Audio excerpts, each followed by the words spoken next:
सो जय हिंद एवरीवन। आज हम बात करने वाले हैं उन सारे स्ट्रीम्स के बच्चों के बारे में जो नॉन मैथ स्ट्रीम से होते हैं। सबसे पहला क्वेश्चन मार्क उनके दिमाग में ये होता है कि हम एनडीए में जा सकते हैं कि नहीं जा सकते हैं। तो उनको एक क्लियर कट मैसेज है कि एनडीए की स्ट्रीम जो है वो सबके लिए ओपन है, चाहे वो साइंस स्ट्रीम का हो चाहे वो नॉन साइंस स्ट्रीम का हो।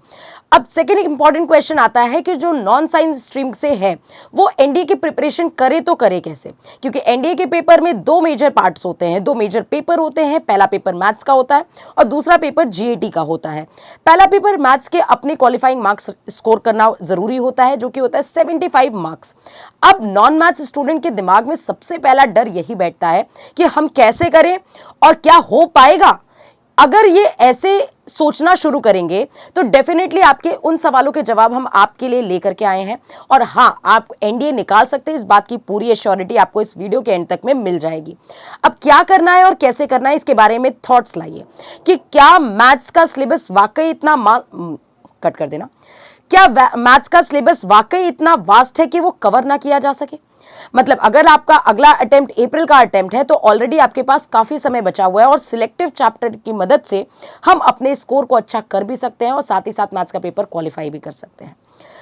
अब वो चैप्टर्स क्या है वो अभी मैं आपको डिटेल में बताऊंगी, लेकिन उससे पहले मैं आपके दिमाग में एक मैपिंग बहुत अच्छे से क्लियर कट रख देना चाहती हूं कि आप कर सकते हैं। इस चीज की एश्योरिटी आप अपने आप को कॉन्फिडेंस दीजिए कि हाँ हम कर सकते हैं। और एक सही रणनीति ही और सही स्ट्रैटेजी ही इंसान को अपनी फील्ड में मास्टर बनाती है। तो आपको भी अपने अंदर ये कॉन्फिडेंस जनरेट करना होगा कि हाँ आप वाकई में ये चीज कर सकते हैं। इनफैक्ट हम आपके लिए क्लासेस लेकर के आते हैं जहां पे हम आपको एनडीए प्लस जेई की क्लासेस प्रोवाइड कराते हैं। ऑलरेडी जो नॉन मैथ स्ट्रीम का है उसके लिए एनडीए क्लासेस बहुत इंपॉर्टेंट होगी हमारी, जिसमें हम प्रॉपर क्लास स्ट्रैटेजी के साथ आपको गाइड करते हैं कि आपको किन बातों का ध्यान देना है और किन बातों का ध्यान नहीं देना है। क्योंकि एक जब प्रिपरेशन फेज में स्टूडेंट होता है तो उसके पास थाउजेंड्स ऑफ रूट्स खुले हुए होते हैं, लेकिन उसको ये नहीं पता होता कि इसमें से कौन सा करेक्ट रूट है जो उसको फॉलो करना है। लेकिन मैं आपको बता दूं कि एमपीएससी आपके साथ हमेशा खड़ा है, जहां पे आपको ऑनलाइन और ऑफलाइन दोनों बैचेस मिल रहे हैं एनडीए के, जो आपको लिमिटेड टाइम के समय में और आपको प्रॉपर एक अच्छी स्ट्रैटेजी के साथ अच्छे स्कोर भी कराएगा और साथ ही साथ आपका एनडीए का सपना पूरा भी कराएगा। तो इस वर्दी की दौड़ में हम आगे बढ़ते हैं और साथ ही साथ ये बताते हैं कि आपको किन चैप्टर्स पे फोकस करना है।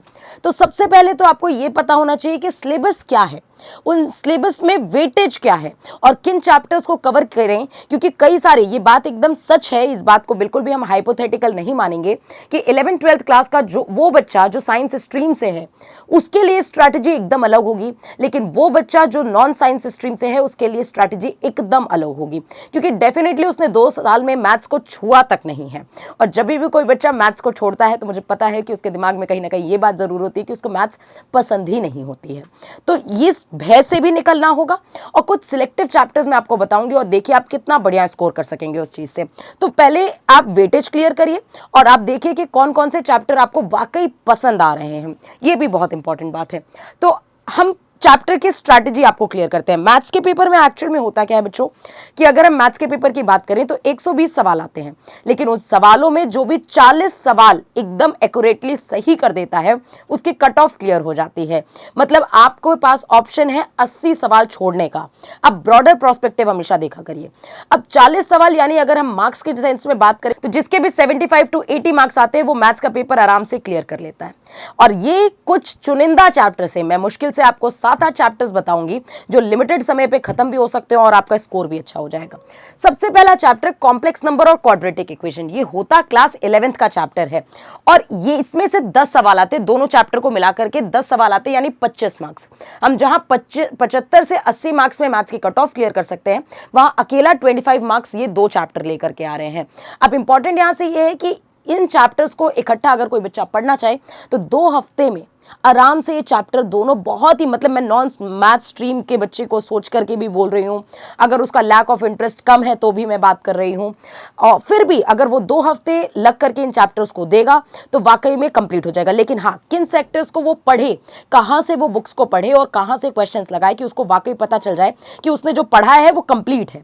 उसके लिए आप हमारी एमकेसी की बुक ले सकते हैं जिसमें प्रॉपर चैप्टर्स गिवन है, टॉपिक वाइज क्वेश्चन और मिसलेनियस क्वेश्चन का कलेक्शन है जो आपकी पूरी तैयारी अच्छे अच्छे तरीके से कराता है। साथ ही साथ आप एनडीए के प्रीवियस ईयर क्वेश्चंस भी लगाइए, क्योंकि अगर आपके पास समय कम है तो आप 2018 से 2024 तक के सारे सवाल लगा डालिए इन चैप्टर्स के। दूसरा चैप्टर है लॉग। लॉग चैप्टर बहुत छोटा है, ये चैप्टर के कॉन्सेप्ट आप एक दिन में खत्म कर सकते हैं और इसकी एक्सरसाइज करना कोई बड़ी बात नहीं है। आप जितने भी एमकेएससी बुक में दिए हुए हैं उतने क्वेश्चंस आप लगा लेंगे तो सफिशिएंट है। लॉग से कभी कभी क्वेश्चन आता है और कभी कभी नहीं आता, बट आपके दिमाग में क्वेश्चन आएगा कि मैम ने फिर लॉग का चैप्टर पढ़ने को हमें बोला क्यों है? क्योंकि लॉग एक बेसिक चैप्टर है। वो बेसिक चैप्टर ऐसा है कि लॉग की प्रॉपर्टी किसी भी चैप्टर में यूज हो सकती है। तो अगर आपके लॉग का सेंस आपके दिमाग में नहीं होगा तो आप किसी भी क्वेश्चन में अटक सकते हैं। तो लॉग चैप्टर जरूर पढ़ना है, अपने आप को 1 या 2 दिन का समय देकर के लॉग के कॉन्सेप्ट जरूर क्लियर करना है। उसके बाद नेक्स्ट चैप्टर है सीक्वेंस एंड सीरीज, जिससे 5 सवाल आते हैं, वो आपके 12.5 मार्क्स कवर कराएगा।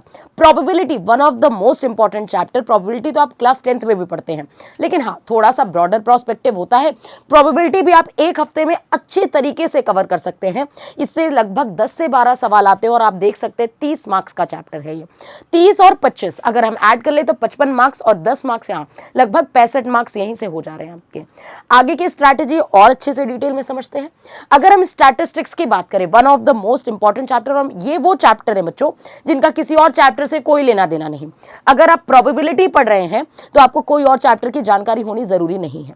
अगर आप कॉम्प्लेक्स नंबर क्वाड्रेटिक इक्वेशन पढ़ रहे हैं तो ये इंडिविजुअल चैप्टर्स हैं, इससे पहले क्या इसके बाद क्या कुछ भी जानने की जरूरत नहीं है। ये चैप्टर अपने में सेल्फ सफिशिएंट होते हैं। स्टैटिस्टिक्स से भी 10 सवाल यानी 25 मार्क्स, एक क्वेश्चन 2.5 मार्क्स का होता है, तो 25 मार्क्स आपके सीधे सीधे बनते हैं। ट्रिग्नोमेट्री, जो कि आप 10th में भी थोड़ा बहुत जानते हैं कि टैन, कॉट, साइन, कोसेक, सेक क्या होता है, बट हाँ उनकी आइडेंटिटीज बढ़ जाती है। चैप्टर पूरा आइडेंटिटी बेस्ड है, तो जितना आपके लिए टफ होता है उतना ही टफ ये मैथ्स स्ट्रीम वालों के लिए भी होता है। लेकिन अगर आपने एक बार प्रॉपर्टीज दिमाग में बैठा ली तो मैं ये यकीन दिला सकती हूँ कि आप आराम से टक्कर दे सकते हैं एक मैथ्स स्ट्रीम वाले बच्चे को। यहाँ से भी 10 सवाल, लगभग 25 मार्क्स यहाँ से भी आ रहे हैं। वेक्टर और 3D, ये 12th का सिलेबस होता है। वेक्टर और 2D 3D दोनों बहुत इंपॉर्टेंट चैप्टर, और इससे 10 सवाल बनते हैं यानी 25 मार्क्स फिर से यहीं से आ रहे हैं। और मैट्रिक्स एंड डिटर्मिनेंट जो 12th का ही सिलेबस है, लेकिन one of the most scoring and easiest chapter है, जिससे भी 10 सवाल आते हैं और इससे भी 25 मार्क्स आते हैं। तो अगर आप इन स्ट्रैटेजीज को देखें तो लगभग 100 से ज्यादा मार्क्स तो मैंने अभी यहीं पर कवर करा दिए आपके। डेफिनेटली आप सारे क्वेश्चंस नहीं कर पाएंगे। मैट्रिक्स एंड डिटर्मिनेंट से 10 क्वेश्चन 10 हो सकता है आपसे ना बने, लेकिन क्या 8 क्वेश्चंस कर लेने की स्ट्रैटेजी आप रख सकते हैं। मैट्रिक्स एंड डिटर्मिनेंट कवर करने में आपको 1 हफ्ता लगेगा। वेक्टर और 3D आप ज्यादा से ज्यादा 10 दिन ले सकते हैं इसको कवर करने में। ट्रिग्नोमेट्री भी 10 से 12 दिन में कवर की जा सकती है। स्टैटिस्टिक्स भी 1 हफ्ते में कवर की जा सकती है। तो अगर आप मंथ वाइज अपने सिलेबस को डिस्ट्रीब्यूट करेंगे तो आप वाकई बहुत अच्छा परफॉर्मेंस दे सकते हैं। फेज 2, अगर आपके ये चैप्टर कंप्लीट हो जाते हैं तो आप आगे क्या पढ़ सकते हैं ये भी मैं बता देती हूँ। आप सेट थ्योरी पढ़ सकते हैं, इससे 2-3 सवाल आते हैं। पीएनसी 6 से 7 सवाल आते हैं परमुटेशन एंड कॉम्बिनेशन से। Function one of the most important chapter, जिससे लगभग इस बार पेपर में 17 से 18 सवाल आए थे। तो function is very very important chapter. Differentiation, integration, in chapters को भी आप साथ साथ से पढ़ सकते हैं। तो लास्ट में बस मैं अपने नॉन मैथ स्ट्रीम वाले बच्चों से एक चीज कहना चाहूंगी कि अपने अंदर एक जिद लाओ, एक जिद्दीपन लाओ, जिसकी वजह से तुम उस वर्दी तक पहुंच सको। और वाकई तुम कर सकते हो, तुम वाकई में हीरो हो। लेकिन बस तुम्हें अपने आप को एक बात याद दिलानी होगी कि मेरे रोम रोम में रण होगा, वो आज नहीं हर क्षण होगा। मैं जीवित हूं साहस बल से, तो युद्ध मेरे कण कण होगा। इस बात को ध्यान रखिए और वाकई अपने स्टेप्स एनडीए की तरफ बढ़ाइए, और वाकई एमकेसी आपके साथ खड़ा है और आप अंत में मंजिल जरूर पाएंगे। जय हिंद, जय भारत।